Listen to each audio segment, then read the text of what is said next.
ang balitaan namin masayang hulaan. Ako, ikaw ba, Lexi? Masaya ka ba niya sa pagpupwesto mo sa kanila?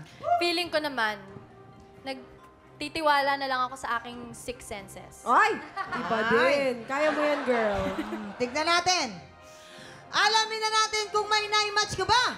Anong sabi ng balita? Uy! Ay! Aha! Aba. Isa lang ang Okay, tama. lang. At least may tumama. Oh, Oh. yeah. Umpisa natin Michael. kay Michael. Dahil si Michael pala, yung nakipagsapakan, nahulog sa nagbabagang apoy. Oh. Napakatindi naman nun. Kailan Saan ba kayo nagsuntukan sa tabi ng lechonan?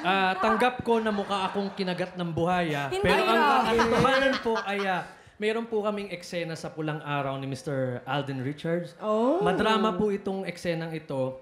Tapos sasapakin niya ako sa dulo.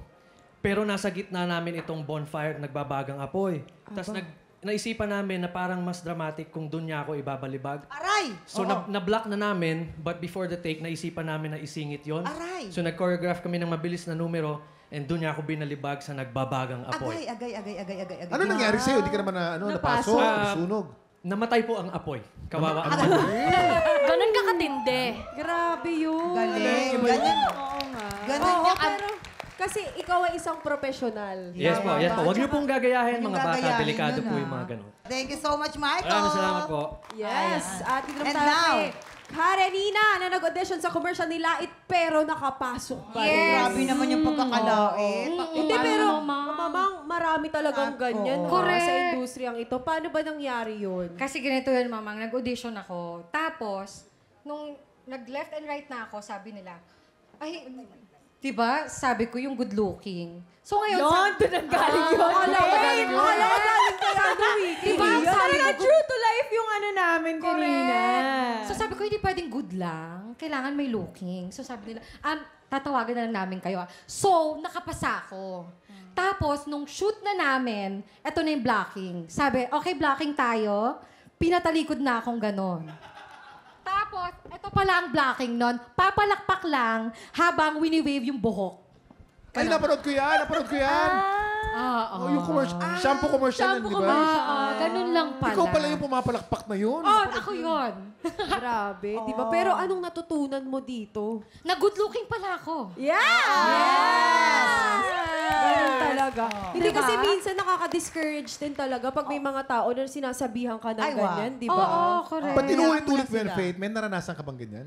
Hindi ako, dati may mga ganyan ako, karanasan ako. Pero kasi, syempre, pag mas bata ka, mas dadamdamin mo siya. Yes. Siguro kasi nasa industriya tayo na heavily based tayo on vanity. Yes. So, hindi maiiwasan na magkaroon sila ng mga komento about how we look like. Maraming salamat, Karenina. Thank you. Kuya Rojun, Hindi ano naman yung tayo nangyari kay sa'yo? Rojun. Si Rojun yung manliligaw na nahampas ng gitara. Ay, Ah, naku. totoo pala Habang yun? may hinaharana. Kailan to? Diyos ko. Actually, MU pa lang kami ni Dayan nun. Pero Ay, si Ate Dayan yun? Si Dayan yun, si Dayan yun. Gitara!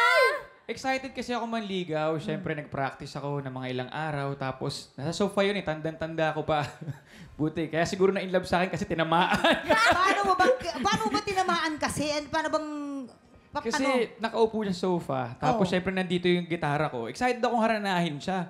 Siguro may gigil pa or medyo kabado pa Kabado, ako. oo. So, pag kuha ko ng gitara, Kinuha, pag pwesto ko dito, Bug. natamaan ko siya dito, dito sa may noo. At dahil doon, dalawa anak niyo. At dahil doon, hanggang ngayon, in love pa rin siya sa akin. So, Shoutout mo naman si Ate Shoutout Dayan. mo. syempre, to my very lovely wife, Dayan, mahal na mahal kita. See you Yes. later. At ang cute ng mga anak. Thank you, mga folks. Grabe. Nako, maraming salamat sa pagbabahagi ng inyong mga kwento kay Rojun, kay Michael, at of course kay Karenina. Salamat. Thank you so much. Pero ito na mga tiktropa, susunod na ang paborito nating quiz game. Sa umaga, 3 tiktropa ulit ang magkakarera para manalo ng 10,000 pesos! The fast and the curious na po sa pagbabalik ng TikTok Live!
Pinanood mo hanggang sa dulo itong video na ito?